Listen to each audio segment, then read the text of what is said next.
मधुशाला जगण्याची मज आता कळते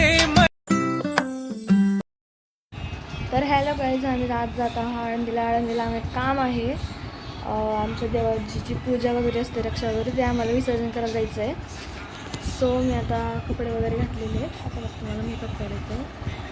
आणि मग मी जशी बसलेली आहे, मला म्हणते ती आवर, पण स्वतःचं काय तिचं बरे आवरलेलं नाही आहे. तर मी मेकअप करते आणि ती आवडते की नाही ते तुम्हाला सांगते. गाईज माझी ऑलमोस्ट सगळी तयारी झालेली आहे. ही बाई काही तिचं आवरत नाही आहे. आवर की. मला काय म्हटली, तू उरकून घे, तुझं कर, कारण तुला वेळ लागतो. आता मी केलं तर बसली तशीच. आगावाडा मागायला लागल्यावर आता कुठे तयारी करायला उभी राहिलेली आहे.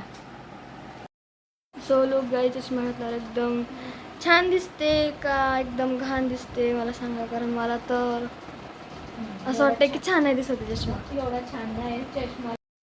मला तर अजिबात आवडत नाही आहे, पण घालावं लागतं डोळ्याच्या प्रॉब्लेममुळे. छान दिसत आहे ना.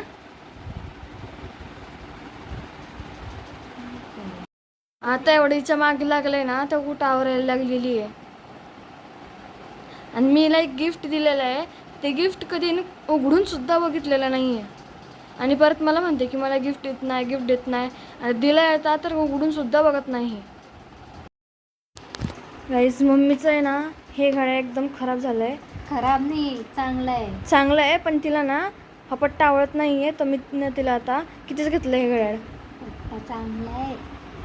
मग काय हे जे ना, हां हे अटकाचं तुटलंय ना, मग ते चिटकवलंय तर ते पुसतंय ते.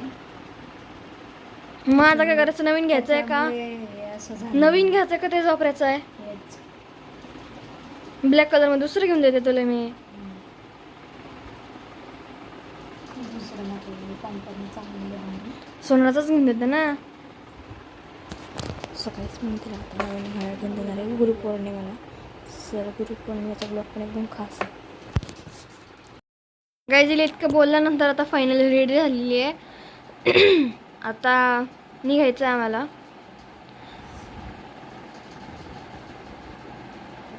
दुसते का दाखवू पट्टा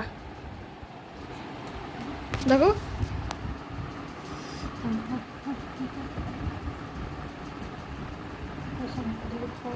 दाखव ना. अरे थांब ना, तसं नको करू ना. सो फायनली गाईज आम्ही आता चाललो आहोत आळंदीला. आणि त्याच्या आधी पेटपूजा करायला गेलं, कारण खूप भूक लागलेली आहे. सो फायनल गाईज आम्ही आलो आहे आळंदीला. आणि ते होऊ शकले किती भारी आहे. तर मी बोल बघत होते, आम्ही इकडून बसलेलो होतो. मला तिथे खूप आवडतं.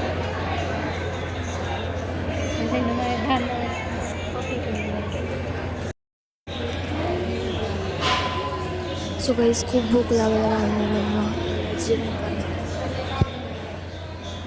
आणि जेवता आमच्या चालू होत्या काहीतरी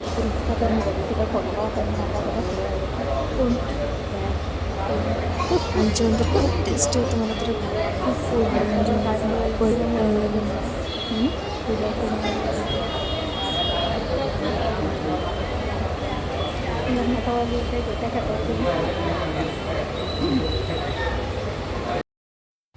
सो गाईज आम्ही घरी आलो आहे फायनली. आणि असलं जाम डोकं दुखतंय माहिती का. असं वाटतं त्यात गोळी घेऊन झोपून राहावं, आणि घरात गोळीसुद्धा नाही आहे. त्याच्यामुळे आता झोपून राहणार डायरेक्टली. माझा रिव्ह्यू शूट करण्याचा प्लॅन होता, पण आता लय डोकं दुखतं माझं, मी झोपते. आणि तुम्हाला जर ब्लॉग आवडला असेल तर लाईक करा, शेअर करा, कमेंट करा. आणि अशाच नवीन व्हिडिओसाठी आपल्या चॅनलला सबस्क्राईब करा. भेटूया नेक्स्ट ब्लॉगमध्ये. तोपर्यंत tata, bye bye, take care. आणि नेक्स्ट व्हिडिओ आपला चॅलेंज चॅनल, त्याच्यामध्ये मम्मीला मी एक चॅलेंज देणार आहे. सो तो व्हिडिओ बघायला अजिबात विसरू नका.